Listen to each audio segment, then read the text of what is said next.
Buenas tardes. Vamos a dar comienzo a la segunda videoconferencia de este curso, en el que vamos a hablar de las bradiarritmias y de las taquiarritmias supraventriculares. Bien, entonces, comenzando con las bradiarritmias, tenemos en primer lugar la disfunción del nodo sinusal, que sabéis que es, como yo digo siempre, la bombilla que es la que rige la frecuencia cardíaca normal del corazón, que está situado en la aurícula derecha, en la parte alta. Entonces este nódulo sinusal puede estar disfuncionante. En este caso, pues podemos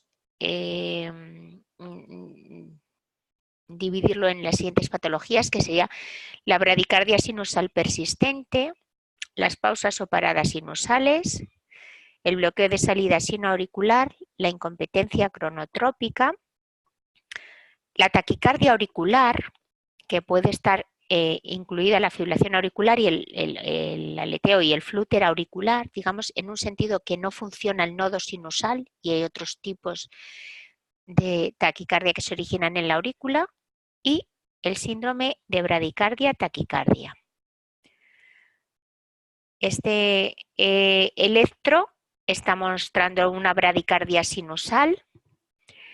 Esta bradicardia sinusal, si es todo ritmo cuya frecuencia cardíaca es inferior a 60, en el caso de un adulto joven, un deportista, una persona incluso adulta mayor pero que haga deporte, pues no tendría importancia. Muchos pacientes te vienen a la consulta y te dicen: yo de toda la vida he tenido bradicardia. Entonces, en ese sentido, pues no hay que hacer tampoco nada si el paciente está asintomático. Cuando ya llega a una determinada edad y persiste esa bradicardia o incluso se acentúa, pues es verdad que el paciente pues podría llegar a requerir un marcapasos. En ese caso, pues cuando la bradicardia es muy extrema, se puede hacer poner el paciente, ponerle aparte de un holter o ponerle a caminar o hacer una serie de flexiones para ver si esa bradicardia aumenta la frecuencia cardíaca.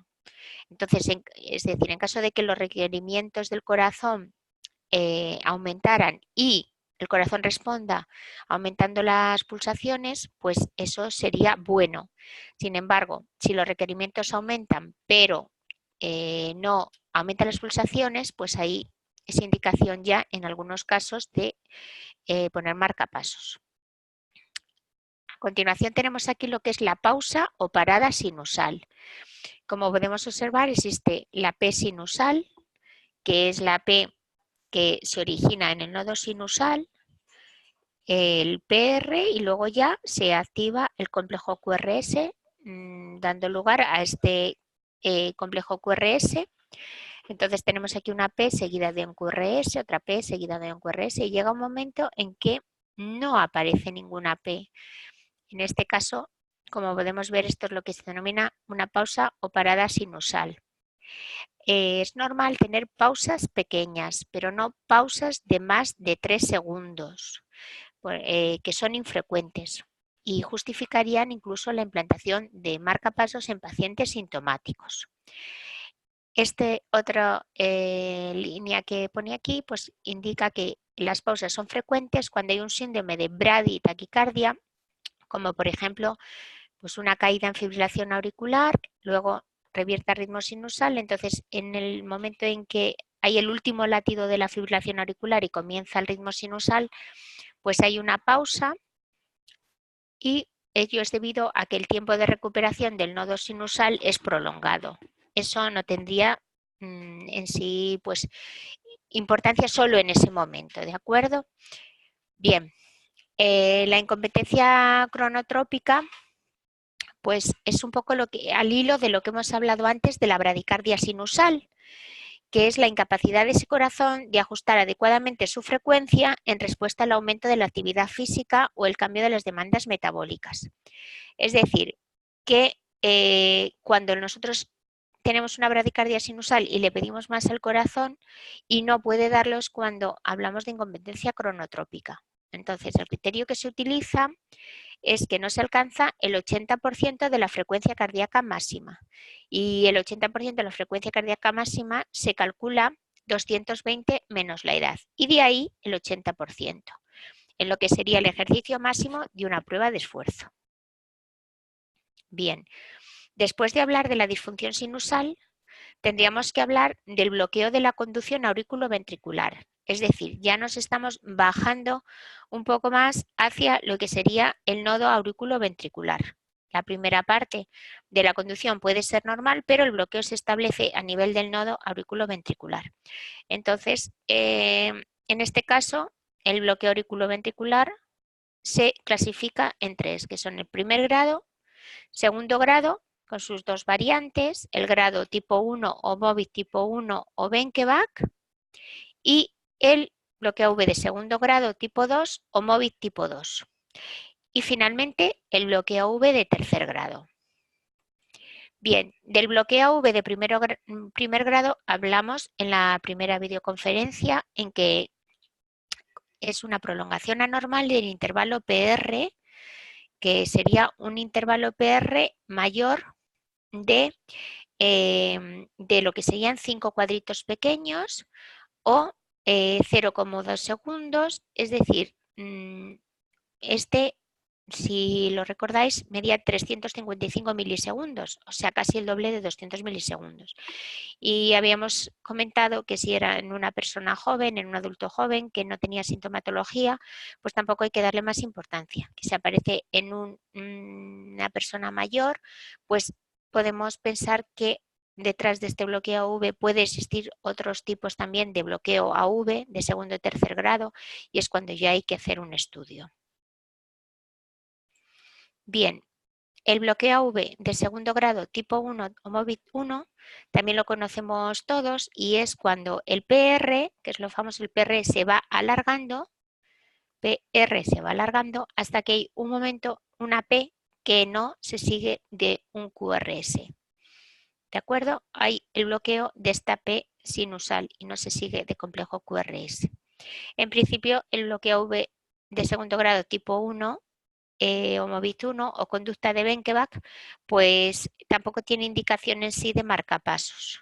Es frecuente también verlo por la noche en personas sanas y en deportistas, porque tienen, los deportistas pues tienen, como si dijéramos, un nodo sinusal muy vago, muy que está, como ya digo yo, está adormecido debido al entrenamiento del deporte. Bien, el siguiente grado, ya un poco más y que sí que precisan en casi todos los casos marcapasos, es el bloqueo AV de segundo grado tipo 2 o Mobit 2.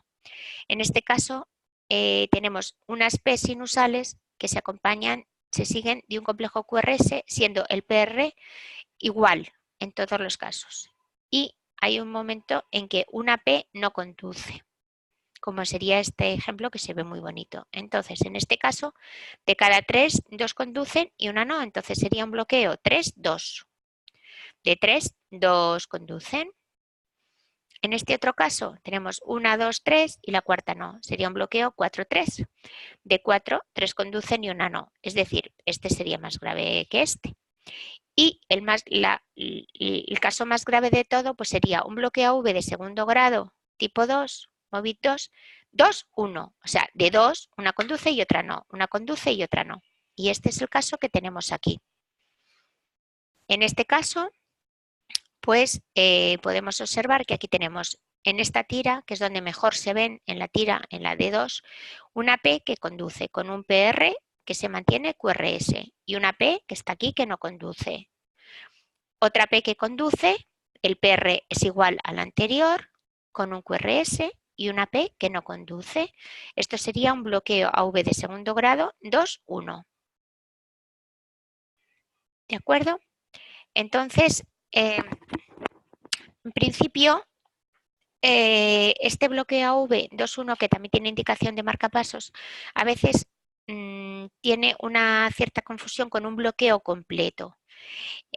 Porque en un bloqueo completo, como sabéis, las ondas P, o sea, el nodo sinusal va por su cuenta, está bloqueado a nivel del nodo auriculoventricular, no pasa ningún impulso hacia los ventrículos y entonces hay lo que se denomina un ritmo de escape. Entonces, por una parte, las ondas P sinusales van por su cuenta y por otra parte, los QRS del ritmo de escape van por lo suyo. Entonces, la diferencia entre este bloqueo de segundo grado 2.1 que tenemos en la pantalla y el bloqueo completo es que aquí hay una regularidad entre la P que conduce y el QRS, la P que conduce y el QRS, ¿de acuerdo? Mientras que en el bloqueo completo las P's van por su cuenta y los QRS van por otra. Y los QRS no tienen ninguna regularidad respecto a la P sinusal, sino que caen donde caen. Bien. Es difícil a veces, no es difícil, si uno se fija y estas pequeñas normas que os he dado, pues podéis distinguir los dos tipos de bloqueos, pero sí que es verdad que es difícil porque, bueno, la cuestión es que yo, por ejemplo, hice en un momento dado una especie de encuesta anónima a ver si se sabía cuál era el diagnóstico de este electro y bueno, es verdad que el 50% de los alumnos acertaron diciendo que era un bloqueo AV de segundo grado 2.1, pero hubo otro porcentaje pequeño que habló que era un bloqueo de segundo grado tipo 1, había otro porcentaje, el 30% de 100 respuestas que comentaron que esto era un bloqueo de tercer grado y en un pequeño porcentaje también, bueno, pues hablaron de otra respuesta que puse que era que eso era una onda U. Es decir, que la respuesta correcta, digamos que la obtuvieron el 50% de los alumnos, para que veáis que sí que es verdad que pues a veces las cosas no son tan fáciles como las cuento, o en ese momento pues no se llega al diagnóstico. Para diferenciarlo, pues aquí es lo que, si nos fijamos en la tira, tenemos lo que es el bloqueo completo de tercer grado, en que ninguna onda P se conduce al ventrículo y hay una disociación AV completa, siendo las frecuencias auriculares que salen del nodo sinusal superiores a las ventriculares, porque el ritmo de escape siempre es un ritmo más bajo que lo que fuera el ritmo sinusal normal. El otro día me preguntaba alguien que entonces a qué frecuencia se dice que va este electro, si a las auriculares o las ventriculares. Normalmente hablamos de las frecuencias de escape, ¿de acuerdo? Las aurículas aquí pueden ir a 100, pero aquí los ventrículos van pues a 1, 2, 3, 4, 5, 6, a unos 50 latidos por minuto. Entonces, si nos fijamos bien en la tira, pues vemos que las ondas PER las tenemos aquí, se ven perfectamente. Si no se ve alguna es porque estaría aquí dentro del complejo QRS, pero si cogemos una regla vemos que salen con la misma regularidad. Y los complejos QRS, que son finitos, estrechos, porque este ritmo de escape es muy alto y por eso apenas hay variación en el complejo QRS, no está ensanchado, pues salen también pues con una regularidad y salen a su ritmo. Entonces, como cada uno va a su ritmo, pues los QRS caen donde caen. Entonces, no podemos señalar ninguna regularidad con la P precedente. Y esta es la diferencia. Vale. Pues esto puede ser también otro tipo donde hay una ausencia total de P sinusales, porque no funciona el nodo sinusal, y entonces se establece un ritmo de escape que está en el nodo auriculoventricular. Digamos en alguna parte que el organismo pues tiene sus mecanismos de defensa y entonces en el corazón, si falla el primer marcapasos, que es el sinusal, pues hay ritmos por debajo. Y en este caso, pues tendríamos un ritmo de escape nodal y por eso no se ven ni siquiera ondas P, porque no funciona el nodo sinusal. Y es un poco como lo de antes. Este ritmo de escape nodal, pues es un QRS estrecho, está lento y bueno, y es muy alto a nivel de nodo auriculoventricular.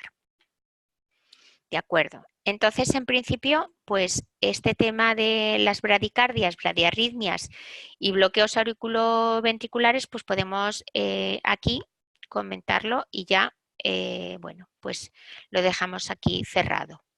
A continuación, vamos a pasar al otro bloque de esta clase, que serían las taquiarritmias supraventriculares. En principio, las taquiarritmias supraventriculares, pues por ser supraventriculares, pues ya tienen la definición de ser benignas, ¿vale? O sea, son ritmos muy rápidos, pero como se producen a nivel de la aurícula o por encima de los ventrículos, la aurícula, el nodo auriculoventricular, son benignas. Tenemos aquí esta clasificación, que es una clasificación, bueno, que está tomada de la Revista Española de Cardiología del año 2012. Es una clasificación muy sencilla y debido a ser tan sencilla, pues, bueno, pues es la que decidí coger. En esta clasificación, pues las taquiarritmias las clasifican en supraventriculares y en ventriculares. Dentro de las supraventriculares, cuando solo el tejido auricular es necesario, se llaman taquiarritmias auriculares. Y cuando el nodo AV es necesario, lo llamamos taquicardias de la unión AV. Dentro de las que se forman con el tejido auricular, pues tenemos la fibrilación auricular, el flúter auricular y la taquicardia auricular. En este sentido, cuando el nodo AV es necesario, se llaman las taquicardias de la unión. Entonces tenemos la taquicardia reentrante nodal, porque se produce a nivel del nodo auriculoventricular, o bien la taquicardia cuando hay una vía accesoria, como es cuando hay un Wolff-Parkinson-White. Entonces participa esa vía accesoria, pero ya está en el seno de una persona que está diagnosticada de Wolff-Parkinson-White. Dentro de esto, bueno, la nodal puede ser común y no común, y la participación de la vía accesoria puede ser, bueno, corto, que se llama corto o largo, ¿de acuerdo? Y todas estas, y junto con la taquicardia auricular, pues es lo que se denomina una taquicardia paroxística supraventricular. Bien, pasamos ya con la primera, que sería la fibrilación auricular.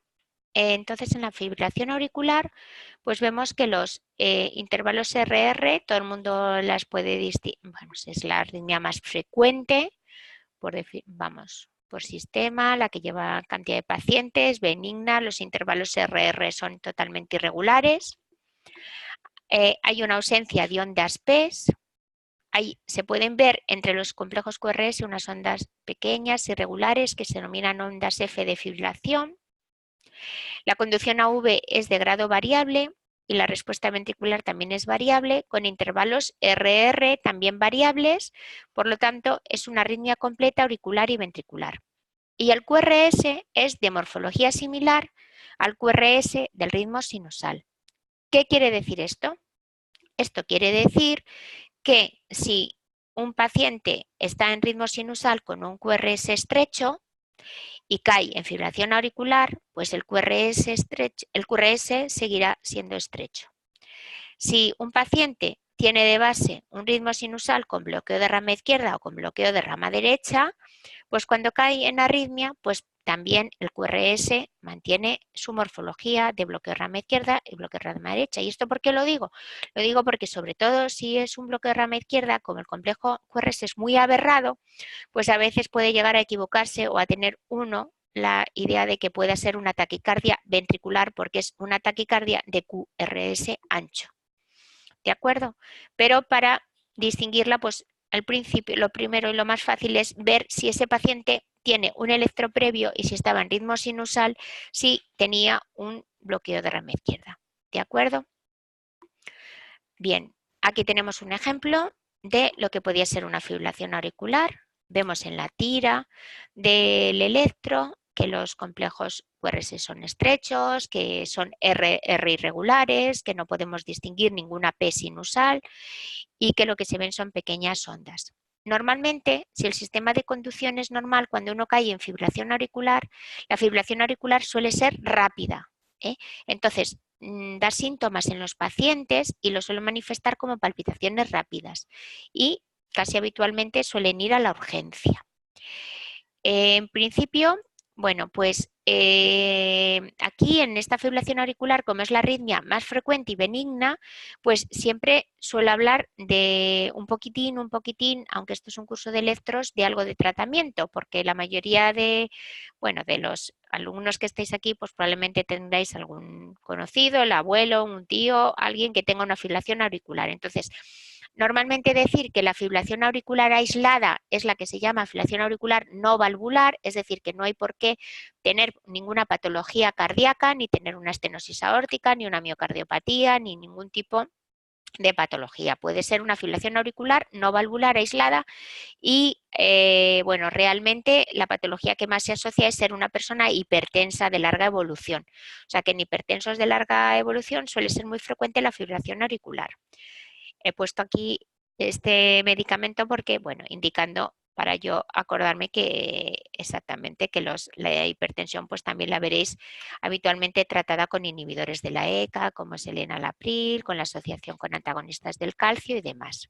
Pero otro punto muy, muy importante de la fibrilación auricular es la anticoagulación. Sabéis que la fibrilación auricular puede, aparte de tener las palpitaciones, puede cursar en algunos casos asintomática y puede que no dé lugar a ninguna otra sintomatología, pero hay un hecho muy grave relacionado con la fibrilación auricular y es tener embolias que se forman, coágulos que pueden dar lugar, trombos que pueden dar lugar saliendo del corazón a bueno, embolias, puede dar lugar una embolia periférica, una embolia cerebral con su bueno, consiguiente repercusión. Entonces, pues sabéis que las fibrilaciones auriculares en el 99% de los casos están anticoaguladas y están anticoaguladas, luego hablaremos con esto, porque para saber si se anticoagula o no pasamos una escala y se llama CHADVAS. Esto es lo que llamamos valoración del riesgo de ictus en la fibrilación auricular. Esta es la escala CHADVAS, la 2, que es la última, la que se utiliza. Y bueno, las siglas pues van siguiendo, la C es de congestive, de fallo cardíaco, la H es de hipertensión, la A es de age, de edad, la D es de diabetes, la S es de haber tenido un stroke, un evento previo embólico, y la VASC es otra vez la enfermedad vascular periférica, y luego metemos también, hemos hablado aquí una edad de 75 años en la que le otorgamos 2 puntos, y entre 65 y 74 años otorgamos un punto y al sexo femenino, solo por el sexo, también le otorgamos otro punto. Entonces, bueno, los de 2 puntos veis que son la edad y haber tenido un ictus previo. Entonces, en este caso, pasamos la escala y decimos, pues este señor es hipertenso y tiene 80 años. Hipertenso y 80 años serían 3 puntos. Pero si es hipertenso, 80 años y diabético serían 4 puntos. Entonces, bueno, aquí los puntos se cogen rápido, digamos, con tener alguna patología. Y ya nos pasamos a estas guías, que son las guías que seguimos nosotros, para ver si se anticoagulan. Entonces, hay que tener 0 puntos, 0, para no necesitar ni antiagregación ni anticoagulación. Es decir, que si tenemos 0 puntos y en qué caso, vamos a volver un poco para atrás, tenemos 0 puntos, pues cuando tenemos un señor varón de 40 años que no es ni hipertenso, ni diabético, ni ha tenido un accidente previo, ni tiene enfermedad anterior vascular, ni tiene insuficiencia cardíaca. Entonces, en ese caso, un varón de 40 años tendría 0 puntos. Si tiene 0 puntos, puede estar, es una FA y se le puede dejar sin antiagregar y, por supuesto, sin anticoagular, sin ninguna de las dos cosas. Cuando ya tiene un punto, decimos que la anticoagulación tiene que considerarse con un estado 2A, una evidencia B grande, pero bueno, 2A es casi como que sí. Y luego ya lo que es 1, desde luego, es tener mayor o igual de 2 puntos, que hay que dar anticoagulantes. ¿Y qué anticoagulantes tenemos? Pues tradicionalmente y desde hace muchísimos años tenemos el Sintrón, que es con lo que están la mayoría de los pacientes anticoagulados. Y nos estamos refiriendo, ojo, ahora a las fibrilaciones auriculares no valvulares. Las valvulares también están con su Sintrón, las valvulopatías, las prótesis están con Sintrón. Pero si es una fibrilación auricular aislada no valvular, han aparecido desde unos 8 o 9 años hacia acá ya lo que se llaman los nuevos anticoagulantes. Es verdad que el nuevo se apareció hace 8 años, ya no es tan nuevo, pero se llama NOAC, nuevos orales anticoagulantes. Y estos hay 4, que son el primero que apareció, que es el Dabigatran, de nombre comercial Pradaxa. El segundo es el Rivaroxaban, que es el Xarelto. El tercero que apareció es Apixaban, nombre comercial se llama Eliquis, y el último que ha aparecido, que lleva un año y medio, es el Edoxaban, o de nombre Lixiana. Entonces, en principio, cuando estos nuevos anticoagulantes salieron como alternativa al Sintrón y fueron aprobados, el criterio que se utiliza es no inferioridad, es decir, la misma eficacia en no inferiores al Sintrón. Es decir, que los 4 son al menos tan eficaces para prevenir embolias como el Sintrón. Luego ya se anduvo un poquito más y hay alguno de estos que es un poco más eficaz que el Sintrón. Y luego otro punto muy importante es la seguridad, y es que una de los problemas que pueden tener todos los anticoagulantes es que den lugar a hemorragias. Entonces, casi todos ellos también son más seguros que el Sintrón en cuanto a no dar lugar a hemorragias. Por eso, pues nosotros como cardiólogos los tenemos en primera línea de recomendación. El tema es que bueno, pues la sanidad pública no los financia, porque mientras el Sintrón pues puede costar pues, 1 euro al mes, estos anticoagulantes pues salen con un precio de unos 100 euros al mes hasta que por lo menos pasan 10 años de su patente y ya se pueden abaratar porque tienen que cubrir así claramente los gastos que les han supuesto las investigaciones previas. Entonces, aquí por lo menos en Madrid, pues no sé en Cataluña, que la mayoría de vosotros es catalanes, pues tenemos un sistema muy restringido en que hay que hacer, el inspector lo tiene que hacer, conceder, o sea, admitir por medio de un visado. Necesitan un visado, ¿no? Y es verdad que aquí son muy estrictos, necesitamos que el paciente lleve con Sintrón al menos 6 meses, o sea que no se puedan poner un anticoagulante de estos nuevos eh, de modo así naif, o sea, de primera instancia, sino que hay que pasar por el Sintrón, que tiene que estar con 6 meses, por lo menos 6 meses, y ver que con el Sintrón no se consigue una coagulación correcta. Es decir, que el INR, pues unas veces tiene que estar entre 2 y 3, unas veces está inferior a 2, otras veces está superior a 3, o sea, como demostrar que con el Sintrón ese paciente, por una parte, no está bien anticoagulado y por otra parte, a veces tiene exceso para sufrir hemorragias. Y en ese caso, en algunos casos, pues sí que lo financia la sanidad pública. Y con esto la fibrilación auricular, porque es un tema que seguro que cada uno tendremos algún conocido, vecino, amigo o familiar que tenga una fibrilación auricular y que te pregunte este tema del Sintrón, de los nuevos anticoagulantes, pues me he querido extender un poco más, porque es un tema también interesante y bonito. Y de ahí pasamos ya a lo que sería el flúter auricular. Entonces, el flúter auricular pues es una arritmia que también todo el mundo, en el flúter auricular, el común, el que es más frecuente, todo el mundo también es capaz de distinguirlo.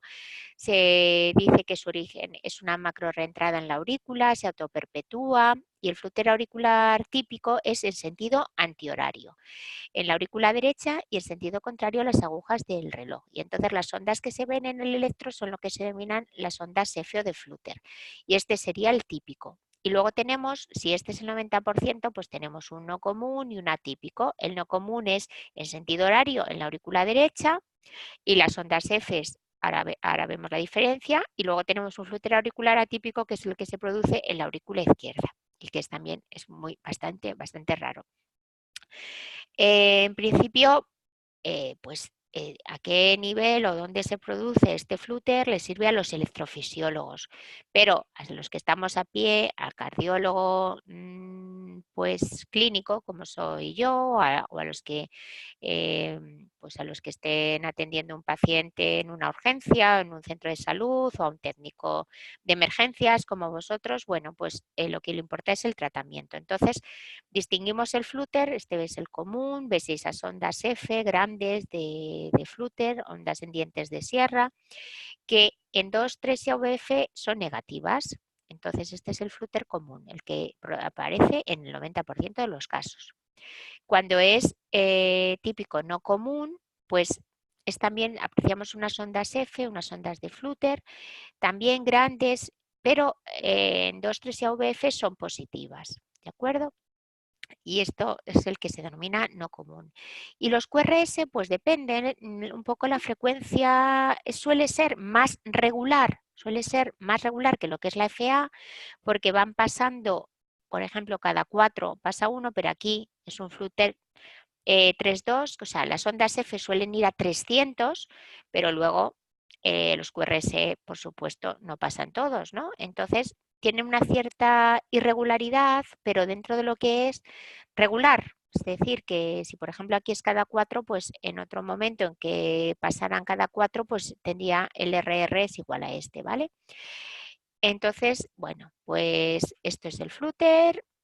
Y luego ya tenemos otro tipo de flúter, que es el atípico, que es el que os he dicho, que ya es más difícil porque las ondas F de flúter no son tan en diente de sierra, no son tan acusadas, no son tan bien visualizadas, los RR son irregulares, entonces a veces nos hacen equivocar con una fibrilación auricular. Pero bueno, desde un punto de vista práctico, el flúter, si nos aparece en la urgencia y está rápido y no sabemos, igual que la FA, no sabemos de cuánto tiempo es, lo que hay que hacer es frenarlo, ¿vale? Si lo tenemos frenado o ya parece frenado, no hay que frenarlo, pero hay que anticoagularlo. O sea que si uno lo encontramos como un hallazgo casual o va a la urgencia, pues como puede ocurrir porque tenga una infección urinaria y en un electro se vea un flúter y él no le esté dando sintomatología y esté bien controlado, pues aparte de luego que lo mandamos al cardiólogo, pues aquí lo que le haríamos es mandarlo con anticoagulación a casa.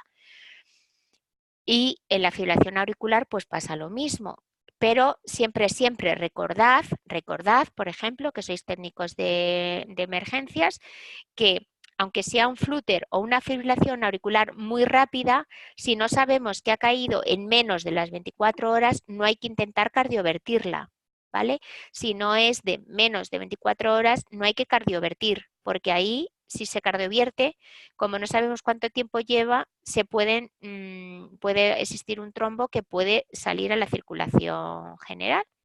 Entonces, siempre hay que tener mucho cuidado en la historia. O sea, si el paciente claramente te dice que las palpitaciones le empezaron hace 2 horas y que él está con esas palpitaciones así, bueno, pues podemos intentar, sí, en ese caso, cardiovertir, porque nos consta que las tiene desde hace 2 horas. Pero si es un hallazgo casual que el paciente no se ha quejado y no sabemos cuándo las ha tenido, pues entonces no se puede cardiovertir. Siempre anticoagular, pero no cardiovertir. Si hay que frenar, se frena, y si no hay que frenar, pues no se frena. ¿Qué haríamos en algunos casos en que ingresa el paciente, tiene una FA rápida y es muy mal tolerada y no somos capaces de frenarla? Bueno, pues en ese caso, si lo queremos cardiovertir, lo que hacemos es que tenemos que hacer un ecocardiograma transesofágico. ¿De acuerdo? No vale con un ecocardiograma transtorácico, sino que tenemos que hacer un ecocardiograma transesofágico para, para descartar trombos que se producen o que se anidan en la orejuela de la aurícula izquierda, que es un lugar, un apéndice de la aurícula que no se ve en el eco transtorácico y es el origen del 99% de la formación de los trombos. Entonces, hay que hacer un eco transesofágico, comprobar y estar seguros de que en la orejuela no hay trombos y si no hay, pues ya hacer una cardioversión eléctrica, que es lo que haríamos para cardiovertir esa fibrilación y ese flúter. Bien, bueno, a continuación, bueno, os he puesto otro caso de flúter atípico. Mirad, vemos este electro y yo, pues si lo veo solo esta tira, diría que es una fibrilación auricular. Yo no veo esas ondas F en dientes de sierra, ni las veo grandes, ni lo veo regular, ni nada. Entonces sí que es verdad que yo aquí me equivocaría diciendo que es una FA, pero luego esto es un flúter, tiene su, a ver, su chispa, porque si lo vemos aquí en V1, pues vemos que hay aquí unas ondas chiquititas y estas son las ondas F de flúter, que esto es una pista que os voy a dar yo para siempre. Mirad en V1 y en V2 porque es el único sitio de todas las derivaciones donde se ven esas ondas F de flúter.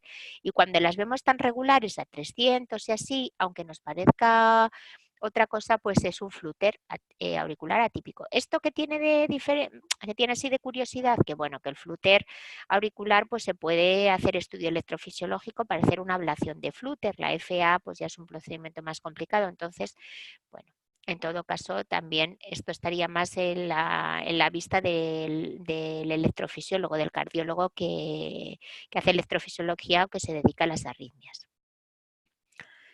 Bien, bueno, a continuación hemos hablado ya de la fibrilación, hemos hablado del flúter y ahora pasamos a la taquicardia auricular. ¿Qué ocurre? Pues que es una taquicardia que se origina en el tejido auricular, ¿de acuerdo? Y bueno, no precisa del nódulo auriculoventricular ni ventricular para su mantenimiento. Entonces, las ondas PES son unas ondas PES que no son ondas PES sinusales, ¿vale? Que tienen diferente morfología y eje eléctrico que la onda P sinusal. Y esa onda P sinusal luego está más cerca del QRS siguiente que del previo, que es lo que se llama intervalo PR menor que RP. Y también los QRS son estrechos, a no ser que haya bloqueos de rama previa. Bien, a veces la taquicardia auricular pues es difícil también de distinguir de una taquicardia supraventricular donde participa el nodo AV. Entonces hay una prueba que nosotros hacemos porque son taquicardias que son rítmicas. Entonces podemos poner adenosina para ver si se interrumpe. La adenosina se pone normalmente 12 miligramos en endovenosos, en bolo rápido, se pasa un ratín mal, el paciente tiene como un calor, a veces pues tiene sensación de mareo porque lo que produce es un bloqueo auriculoventricular y las taquicardias paroxísticas supraventriculares intranodales se interrumpen y pasan a ritmo sinusal, mientras que las que se forman en el tejido auricular, o sea, una taquicardia auricular, un flúter auricular, pues no se interrumpen y se abren y se ven las ondas F o las ondas auriculares, pero no se interrumpen, no se quita la arritmia. Bien, entonces la aurícula izquierda es muy grande, ¿no? Y la aurícula, bueno, la aurícula izquierda, la aurícula derecha es muy grande, el nodo sinusal normal está en la aurícula derecha y tenemos mucho tejido auricular que puede tener un foco y dar lugar a una taquicardia auricular.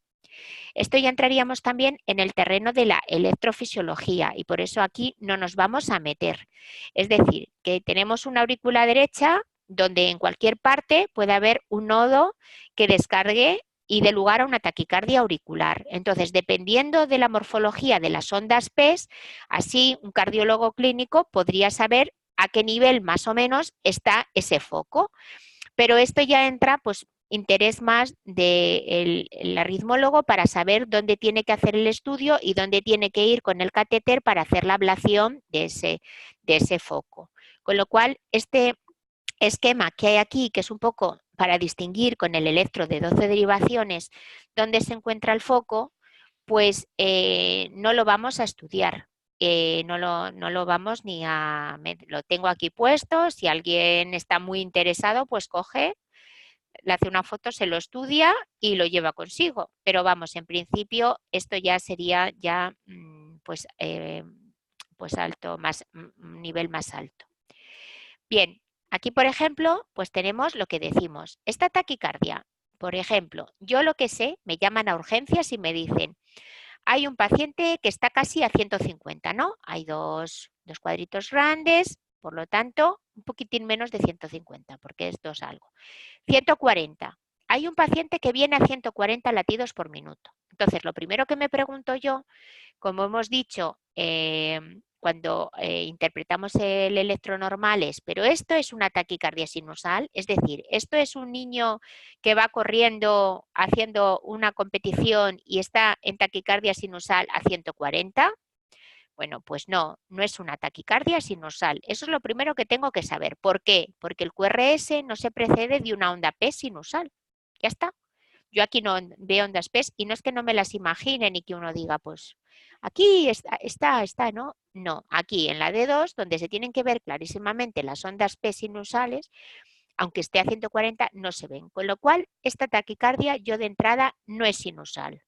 Entonces, en alguno de los ejercicios, no sé en vuestro caso, pero en algunos de los que ponemos a los médicos, pues ya de entrada, si alguien pone taquicardia sinusal a 140, pues ya, yo no digo que se vaya a etiquetar qué tipo de taquicardia es, pero al menos no se puede poner sinusal, eso está suspenso. Por lo menos es una taquicardia no sinusal.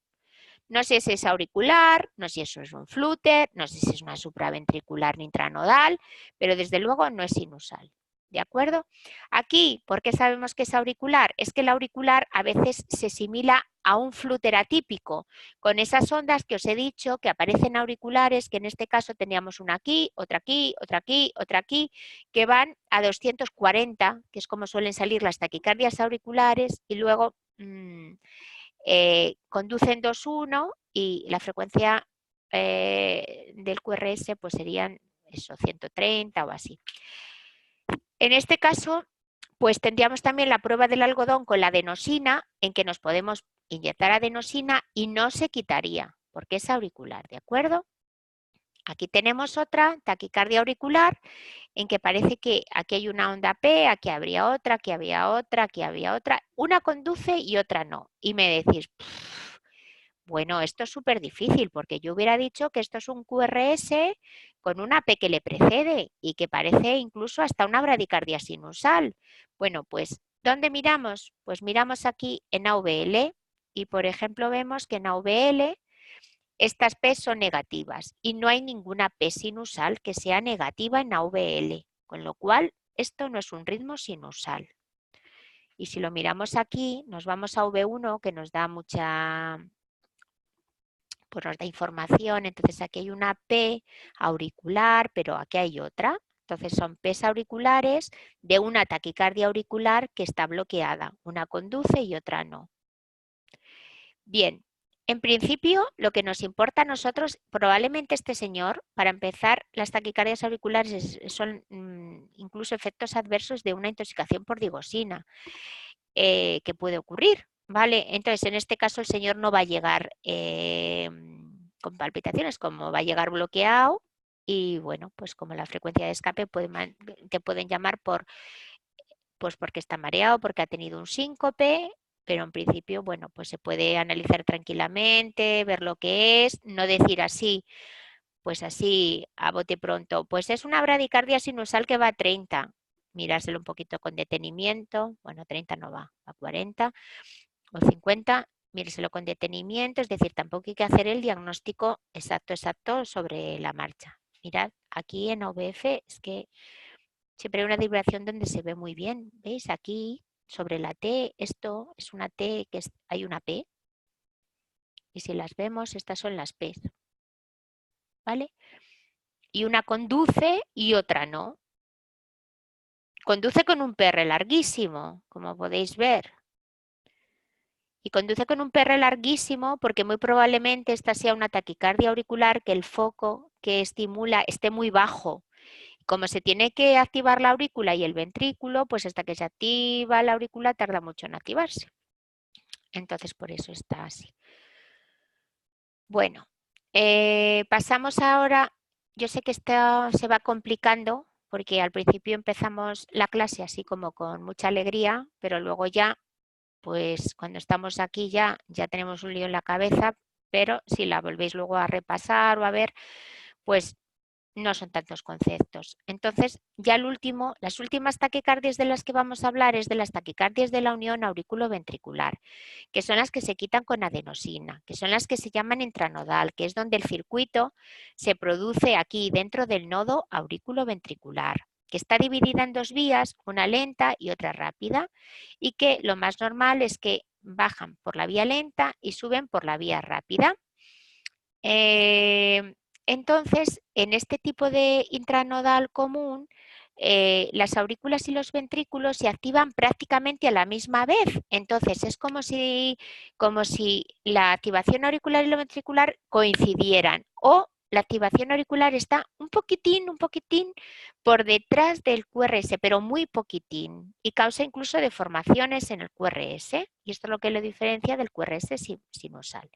Y de la taquicardia por reentrada V, cuando uno tiene un Wolf y participa en la vía accesoria, de esta no la vamos a tocar en esta clase, ¿vale?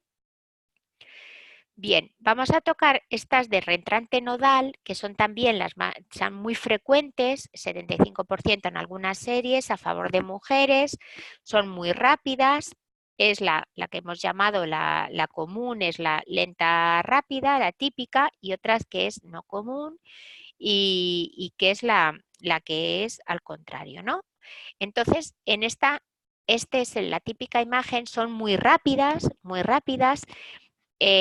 pues aquí van más pues a 160, 180 incluso, 240 he visto yo, y tampoco distinguimos, por supuesto, no es sinusal, no distinguimos una P delante y concretamente la P esta coincidiría o estaría un pelín por detrás del QRS. No se ve, o sea, no puedo deciros aquí está la P, lo sé porque es el típico ejemplo, pero no se puede ver, ¿eh?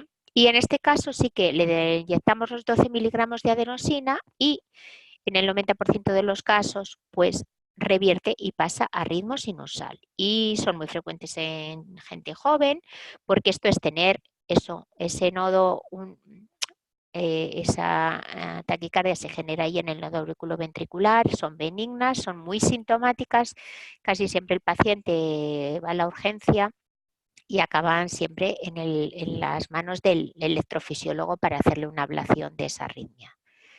¿De acuerdo? Y luego también, por ejemplo, tenemos aquí otro caso que hemos dicho que la común, que es la de antes, es la frecuente, pero otra que es la no común, que también se forma en el nódulo auriculoventricular, pero va por la vía rápida y luego sube por la lenta. Entonces, la onda P es negativa en las derivaciones 2, 3 y AVF. Como se puede ver aquí, esto no es una taquicardia tampoco sinusal. Esta es una reentrante nodal no común que se llama DRP largo porque la P está muy distanciada del QRS precedente. Un poquito complejo es esto, por eso no me quiero meter más, pero bueno, si tenéis dudas después de ver la vídeo y os estáis muy interesados, pues me podéis escribir algún mensaje que intentaré responder. Y luego también tenemos aquí un ritmo acelerado de la unión, que esto hay que distinguirlo también de los ritmos o sea, de las taquicardias, porque esto es un ritmo que se produce en la unión auriculoventricular, que normalmente es un escape que suele ir lento, pero en este caso va acelerado, no mucha aceleración, en torno a 100, con un QRS más ancho, y que también la onda P está por detrás del complejo QRS. Es como si el nódulo auriculoventricular hubiera tomado el mando, ¿eh? No es una intranodal, pero es un ritmo acelerado de la unión. Entonces la P también va detrás del QRS. Y esto es lo que suele producirse en los infartos, ¿no? En la reperfusión por el infarto. Estos ritmos se ven en la reperfusión por infarto.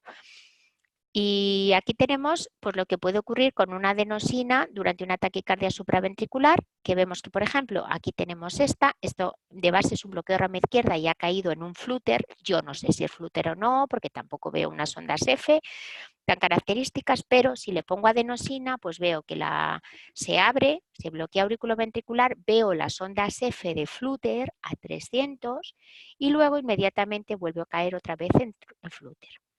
Es decir, que si le pones adenosina, se abre, veo las ondas F y vuelve a caer en el flúter, no es intranodal. Sin embargo, en una supraventricular que sea intranodal, pues está la taquicardia y de repente hay una parada, un bloqueo y ya aparece una P sinusal. Se vuelve a tomar el mando el nodo sinusal. P sinusal, QRS, P sinusal, QRS. Y bueno, ya finalmente, pues tenemos ya la última diapositiva, que es un poquito un esquema de todo, de cómo podemos distinguir teniendo en la mano un electro, cómo se puede distinguir bueno, como así un esquema, ¿no? Entonces empezamos diciendo cosas sencillas, ¿es una taquicardia regular? Pues decimos, no, no es regular. Entonces, ¿cuáles son las irregulares que hemos hablado? Pues hemos hablado de la fibrilación auricular o de una taquicardia auricular o un flúter que tiene conducción variable, que también veíamos que según pasaran ondas F de flúter más o menos, podía ser irregular. ¿Qué es regular? Pues vamos a ver si hay ondas PES. ¿De acuerdo? ¿Que hay ondas PES? Sí. Si hay ondas PES, por ejemplo, como hemos dicho, las ondas de flúter, ondas P quiere decir ondas de no pueden ser P sinusales, sino ondas auriculares de flúter. ¿Se ven?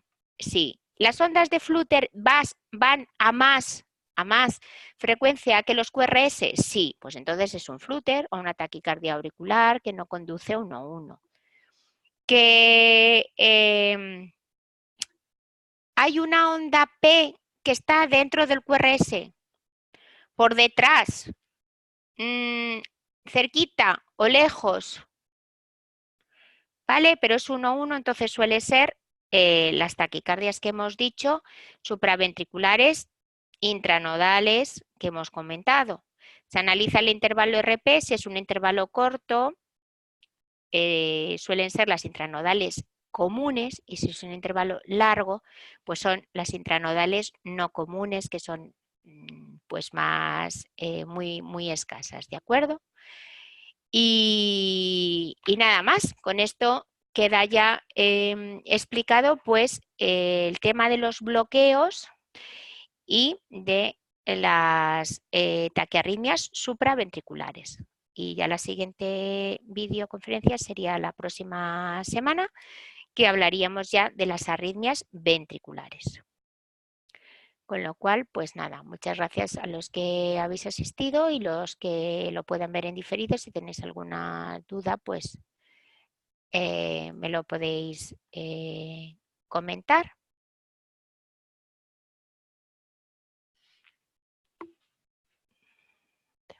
Compartición.